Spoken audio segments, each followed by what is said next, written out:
Why your life sucks as a World War II bomber crewman, so you think being a World War II bomber crewman was all about heroic flights over enemy territory, dramatic dogfights, and coming home to ticker tape parades. Let me guess. You VA watched too many Hollywood movies where the biggest problem is weather. Jimmy from Brooklyn will make it back to his sweetheart. Well, buckle up, Buttercup, because I'm about to shatter your romantic delusions about what it was really like to be crammed into a flying metal coffin at 25,000 feet. Praying that today isn't the day you become a statistic in some general's casualty report. By the way, if you enjoy learning the raw truth about history, consider subscribing for more. Welcome to your aluminum tomb. Picture this. You're about to spend the next 8 to 12 hours in what can only be described as a weaponized sardine can with wings. The B-17 Flying Fortress? It's more like the flying claustrophobia machine. You've got 10 guys crammed into a space smaller than most people's bathrooms. And half of that space is taken up by bombs, ammunition, and equipment that could explode at any moment. The other half? That's where you get to contemplate your mortality while breathing recycled air that smells like a cocktail of aviation fuel, gun oil, and the collective fierce sweat of your crewmates. Held up! The interior of your bomber is unlined with comfortable seats and cup holders. It's bare aluminum with sharp edges everywhere, just waiting to slice you open when the plane hits turbulence. Or flak. Or when Jerry decides to send some Messerschmitts your way. The temperature at altitude. A balmy minus 50 degrees Fahrenheit. That's right, you're flying in a metal box that's essentially a giant refrigerator with guns attached to it, your heated flight suit. It works about as well as a chocolate teapot, and when it does work, it usually shorts out and tries to electrocute you. It's like being locked in a freezer with 9 other guys, except the freezer is flying through a shooting gallery where people are actively trying to kill you. Fun times. The gourmet dining experience at 25,000 feet? Forget about in-flight meals? You're lucky if you can manage to choke down a sandwich while wearing oxygen gear and trying not to vomit from the turbulence. Speaking of oxygen, let's talk about that life-sustaining gas you need to, not die. The oxygen system in these planes is about as reliable as a politician's campaign promises. 1 minute you're fine, the next minute you're seeing pretty colors and wondering why your hands are turning blue. Your in-flight dining consists of whatever you manage to stuff in your pockets before takeoff, usually some stale bread, maybe a chocolate, a bar that's now frozen solid, and if you're really living the high life, a thermos of coffee that's been cold for the past 6 hours. But here's the kicker. Eating means taking off your oxygen mask. And taking off your oxygen mask at altitude means you've got about 4 minutes before you pass out and become a very expensive paperweight. It's like trying to eat dinner in a walk-in freezer while someone's shaking the building and occasionally throwing rocks at the windows. Bon appétit, gentlemen. The social dynamics of imminent death, nothing brings people together quite like the shared experience of probable death. You're stuck with the same 9 guys for months, and you get to know them in ways that would make a prison psychologist weep. There's always that one guy who never stops talking about his girl back home. And trust me, after the 5th hour of hearing about how Sally from Topeka makes the best apple pie in Kansas, you'll be praying for enemy fighters just to shut him up. Then there's the tail gunner, who's basically been sentenced to solitary confinement in the most vulnerable part of the plane. He's back there all alone, watching for enemy fighters while slowly going insane from isolation. By the time you land, he's either become a Zen master or completely lost his marbles. There's no in-between.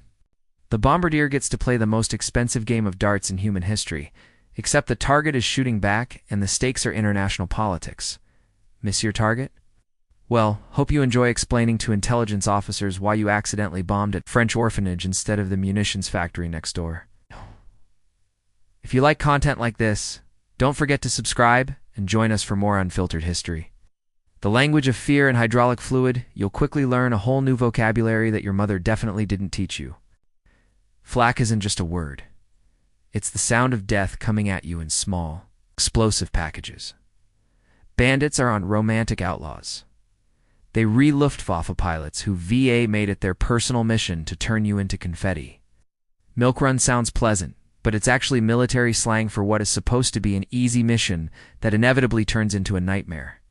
The radio chatter is a constant stream of position reports, weather updates, and the occasional fighters, followed by what sounds like someone emptying a toolbox into a blender. Your radio operator gets to sit there all day listening to static, trying to pick out actual signals from the electronic chaos while everyone else is shooting at things. And let's not forget the colorful language that develops when you're regularly facing death. These guys could make a sailor blush with their creative combinations of profanity, blasphemy, and threats against various parts of Hitler's anatomy. It's like a poetry slam. If poetry slams involve machine guns and people actively trying to kill the poets, entertainment and the art of not going insane. When you're not dodging flak or fighting off Messerschmitts, you get to enjoy the thrilling entertainment options available at 25,000 feet. Option 1. Stare out the window at clouds while contemplating your mortality. Option 2. Check your equipment for the 100th time because there's literally nothing else to do. Option 3. Try to communicate with your crewmates over the roar of 4 massive engines without the benefit of a proper intercom system. Some crews developed elaborate games to pass the time, like betting on which engine would fail first, or seeing who could go the longest without checking their parachute. Others turned to more intellectual pursuits, like calculating the exact mathematical probability of their survival based on mission number and flak density. Spoiler alert, the math is depressing. The real entertainment comes from the constant mechanical failures that keep things interesting. Engine problems, hydraulic leaks, electrical failures. It's like being in a flying maintenance nightmare, where every system is designed to fail at the worst possible moment. Nothing says fun like trying to manually crank down your landing gear while under fire from ground positions. The bureaucracy of destruction, even in the middle of a war, the military found ways to make everything unnecessarily complicated with paperwork and procedures. Before each mission, you'd sit through briefings that would make a corporate PowerPoint presentation look exciting. Intelligence officers would drone on about target priorities, weather conditions, and enemy fighter concentrations, while you're thinking about the 30% casualty rate for today's mission. After each mission, you'd have to fill out reports detailing everything from bomb accuracy to enemy fighter encounters. Because apparently, even when you're busy trying not to die, someone needs to document the process for the historical record. Yes. It's like having to write a book report after every near-death experience. The chain of command was both rigid and completely meaningless when you're getting shot at. Your commanding officer might be a 22-year-old college graduate who's never been in combat, giving orders to a 30-year-old farm boy who's already survived 20 missions. It's like being managed by someone who learned leadership from a textbook, while you learned survival from experience. The mathematics of mortality here's where things get really cheerful. The statistical reality of bomber crew survival. In the early days of the war, the average bomber crew had about a 25% chance of completing their required 25 missions. That's right, 3 out of 4 crews wouldn't make it home. Later in the war, when the required missions increased to 35, those odds got even worse. But don't worry, the military had a solution for this morale problem. They just stopped talking about the statistics. Instead, they focused on individual heroics and successful missions, while quietly glossing over the fact that bomber crews had some of the highest casualty rates of any military unit in the war. Every mission was essentially a roll of the dice with death. Flak could turn your plane into Swiss cheese in seconds. Fighter attacks could cripple your aircraft and leave you limping home on 2 engines. Mechanical failures could force you to ditch in the English Channel, where your survival time in the water was measured in minutes, not hours. It's like playing Russian roulette, except the gun has multiple chambers loaded, and you have to keep pulling the trigger until you either complete your tour or become a casualty statistic. The joys of emergency procedures. Let's talk about all the exciting ways your mission could go sideways. Engine failure. Hope you enjoy flying a brick with wings while everyone shoots at you. Hydraulic failure. It's time to manually operate everything while under fire. Electrical failure. Welcome to the Stone Age at 25,000 feet. The bailout procedure was particularly fun. When your plane was going down, you had to exit through various hatches, while the aircraft was potentially spinning on fire or breaking apart. The bombardier and navigator got to squeeze through a tiny hatch in the nose, while the waist gunners had to jump out the side door. The tail gunner, he had to crawl through the entire length of the plane, while it was potentially disintegrating around him. Parachutes. Those were about as reliable as everything else in your equipment inventory. Sometimes they opened, sometimes they didn't, and sometimes they opened partially, giving you just enough time to contemplate your life choices before impact. Emergency landings were their own special kind of hell, trying to land a damaged bomber with wounded crew members while low on fuel, and possibly under fire required skills that were unexactly covered in flight training. It's like trying to parallel park a school bus while blindfolded and someone's shooting at you. It's a weather. Nature's way of saying screw you, Mother Nature, apparently had a personal vendetta against bomber crews. The weather over Europe was about as predictable as a politician's ethics, and twice as dangerous. Clouds might look pretty from the ground, but at altitude, they're basically flying through a washing machine filled with ice, turbulence, and zero visibility. Ice formation on the wings could turn your aircraft into a very expensive meteorite. Turbulence could slam you around the cockpit like a pinball, while you're trying to maintain formation. And don't get me started on the fun of trying to find your target when the weather decides to roll in a nice thick layer of clouds right over the bombing zone. The worst part.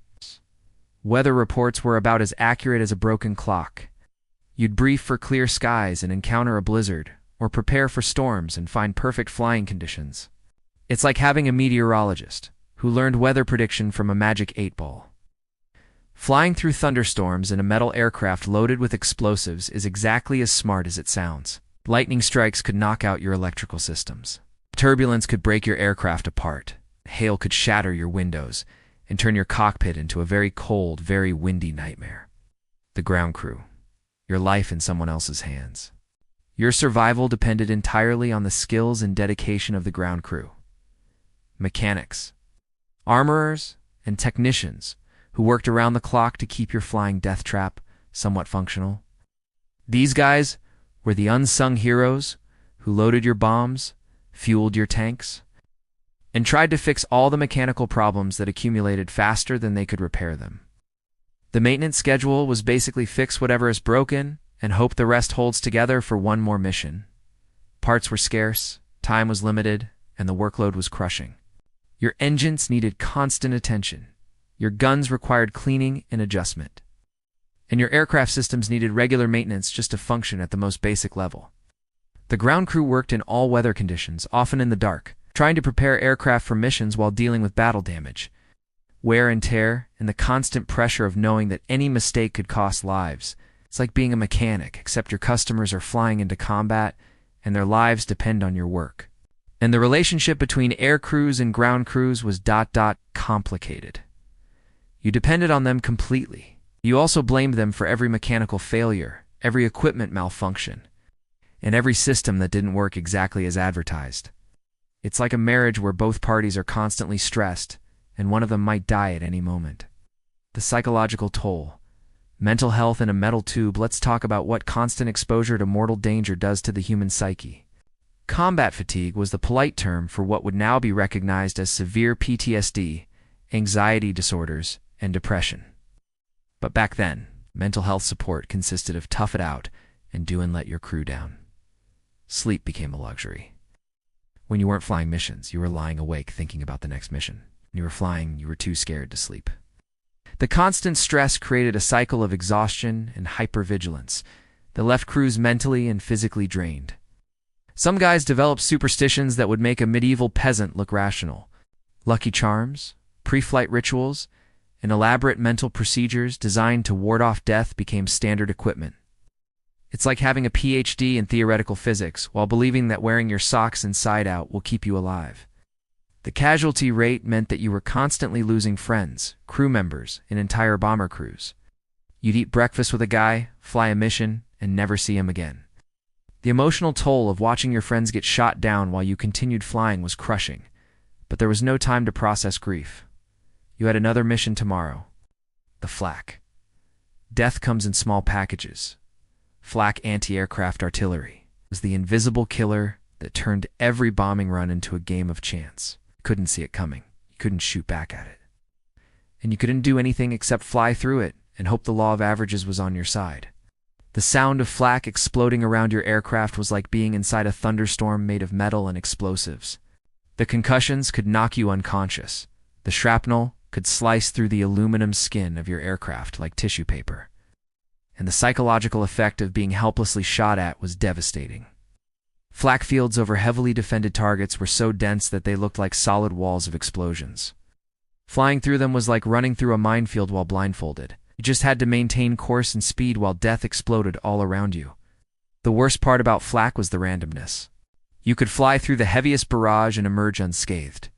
or a single random shell could cripple your aircraft over what should have been a lightly defended target. It's like playing the lottery, except instead of winning money, you either live or die. Fighter attacks. Personal attention from the Luftwaffe. When enemy fighters showed up, things got personal. Unlike flak, which was random and impersonal, fighter attacks meant that someone was specifically trying to kill you personally. Luftwaffe pilots were skilled, experienced, and equipped with aircraft designed specifically to destroy bombers. The tactics were terrifying in their effectiveness. German fighters would attack from the sun, from below, from dead ahead, anywhere that minimized the effectiveness of your defensive guns. They'd target your engines, your control surfaces, or your crew compartments with surgical precision. Your defensive armament was impressive on paper, but limited in reality. Machine guns had limited range and ammunition, and coordinating defensive fire while under attack was like trying to conduct an orchestra during an earthquake. Plus, every minute you spent shooting at fighters was a minute you weren't focusing on your primary mission. The psychological impact of fighter attacks was immediate and visceral. Unlike flak, which was anonymous, you could see the pilots trying to kill you. You could watch tracer rounds streaming past your windows and know that someone was personally dedicated to ending your life right now. Navigation. Getting lost at 25,000 feet, finding your way around Europe while people are shooting at you is harder than it sounds. Pre-GP's navigation required celestial navigation, dead reckoning, and radio beacons, all of which could fail at the worst possible moment. Cloud cover could hide landmarks, radio jamming could disrupt navigation aids, and battle damage could knock out your navigation equipment. Getting lost meant missing your target, wasting fuel, and potentially flying into heavily defended areas by accident. The navigator was responsible for getting hundreds of aircraft to the right place at the right time while dealing with winds, weather, and the constant threat of enemy action. It's like being a taxi driver, except you're driving a flying bomb through a war zone and everyone's shooting at you. Map reading at altitude while wearing oxygen gear and dealing with combat conditions was an art form. Everything looked different from 25,000 feet, especially when it was covered in clouds, smoke, or the fog of war. It's like trying to read a map while riding a roller coaster through a blizzard. Formation flying. The art of not crashing into your friends. Flying in formation with dozens of other bombers while under fire required skills that were inexactly covered in civilian flying lessons. Maintaining position while dodging flak, dealing with prop wash from other aircraft, coordinating with other planes was exhausting and dangerous. Formation flying meant that you were not only responsible for your own aircraft, but also for maintaining proper spacing and position relative to other bombers. Too close, and you'd risk collision. It's too far, and you'd lose the mutual defensive benefits of the formation. The lead aircraft set the pace, altitude, and course for the entire formation. Following aircraft had to maintain position regardless of whether flak or fighter attacks. It's like being in a parade where everyone is trying to kill the participants, and one wrong move could cause a massive collision. Formation integrity was crucial for both navigation and defense, but it also made the entire group a bigger target. Flying in formation meant that flak aimed at one aircraft could hit several others. Fighter attacks could target the entire group instead of individual planes. The bombing run. The moment of truth, the actual bombing run, was the culmination of hours of flying, navigation, and survival. You'd fly in a straight line toward the target, while flak exploded around you and enemy fighters attacked from all directions. No evasive maneuvers, no defensive actions, just straight and level flight while people tried to kill you. The bombardier had to ignore the chaos around him and focus on his equipment, calculating wind drift, target movement, and bomb trajectory, while the aircraft shook from flak bursts and defensive fire. It's like trying to perform surgery while riding a mechanical bull during an earthquake. Bomb bay doors opened, the aircraft became less stable, and you were committed to the bombing run regardless of what happened. No turning back, no second thoughts, just maintain course and speed while carrying several tons of high explosives through a shooting gallery. The moment of bomb release was both relief and terror. Relief because you were no longer carrying explosives that could detonate if hit by flak. Terror because now you had to fly back through the same defenses that had just tried to kill you on the way in. The flight home. Surviving the return trip, getting to the target, was only half the mission. The flight home meant dealing with battle damage, wounded crew members, and fuel shortages, while still being shot at by enemy defenses. Many crews survived the bombing run, only to be shot down on the way home. Battle damage assessment became a constant concern. How much structural damage could your aircraft take before it broke apart? How long would damaged engines continue to run? Could you make it back to base with wounded crew members and limited fuel? Emergency procedures became routine, feathering damaged engines, treating wounded crew members, and nursing a crippled aircraft back to base required skills that weren't in the manual. It's like being a paramedic, mechanic, and pilot all at the same time while under fire. The psychological pressure of the return flight was enormous. You'd accomplished your mission, but you still had to survive the flight home. Many crews were shot down within sight of their home airfield after flying through hours of enemy defenses. Medical care. First aid and a flying ambulance. Medical care at 25,000 feet was limited to basic first aid and prayer. Crew members received minimal medical training, and the first aid kit was about as comprehensive as what you'd find in a modern car's glove compartment. Treating wounded crew members in a cramped aircraft while wearing bulky flight gear and oxygen masks was nearly impossible. Blood froze at altitude, making it difficult to assess injuries. Moving around the aircraft to help wounded crew members was dangerous and exhausting. Oxygen loss from battle damage or equipment failure was a constant medical emergency. Crew members could lose consciousness quickly at altitude, and recognizing the symptoms of oxygen deprivation while under stress was difficult. It's like being a combat medic, except you're also flying the aircraft. The decision to continue the mission with wounded crew members or abort and return to base was agonizing. Every minute of delay meant more exposure to enemy fire, but wounded crew members needed immediate medical attention that wasn't available at altitude. Equipment failures. When everything goes wrong, military equipment in World War II was designed for reliability, not perfection. Everything was built to work most of the time, which meant that something was always breaking, malfunctioning, or failing at the worst possible moment. Electrical systems were particularly unreliable. Heated flight suits would short out, leaving you to freeze at altitude. Radio equipment would fail, cutting you off from the rest of the formation. Navigation equipment would malfunction, leaving you lost over enemy territory. Oxygen systems were literally life-or-death equipment, and they failed regularly. Oxygen bottles would run out, regulators would malfunction, and masks would leak. Crew members would pass out from oxygen loss and have to be revived by other crew members. Gun systems would jam, freeze, or run out of ammunition at the worst possible moments. Defensive armament was your only protection against fighter attacks, and when it failed, you were helpless. It's like being in a gunfight where your weapon might stop working at any moment. And hey, subscribe if you want to keep learning about the unglamorous side of history. The paradox of pride and PTSD. Here's the strangest part about the entire experience. Despite everything I've just described, most bomber crews were incredibly proud of their service. They'd complain about the food, the cold, the fear, and the constant threat of death. But they'd also tell you it was the most important thing they'd ever done. The bonds formed between crew members were stronger than family relationships. When you've shared the experience of probable death with someone, civilian relationships seem shallow by comparison. These guys would risk their lives for each other without hesitation, then spend the rest of their lives trying to explain to people who were there what it was really like. Veterans would spend decades dealing with nightmares, anxiety, and survivor's guilt, while simultaneously missing the intensity and purpose of their wartime service. It's like Stockholm Syndrome, except your captor was a war that ended 70 years ago. The contradiction is that despite the misery, the terror, and the astronomical casualty rates, most crew members would tell you they wouldn't trade the experience for anything. They'd survived something that most people couldn't imagine, and that survival created a sense of pride and accomplishment that nothing in civilian life could match. So there you have it, the unvarnished truth about life as a World War II bomber crewman. It was cold, terrifying, dangerous, and psychologically devastating.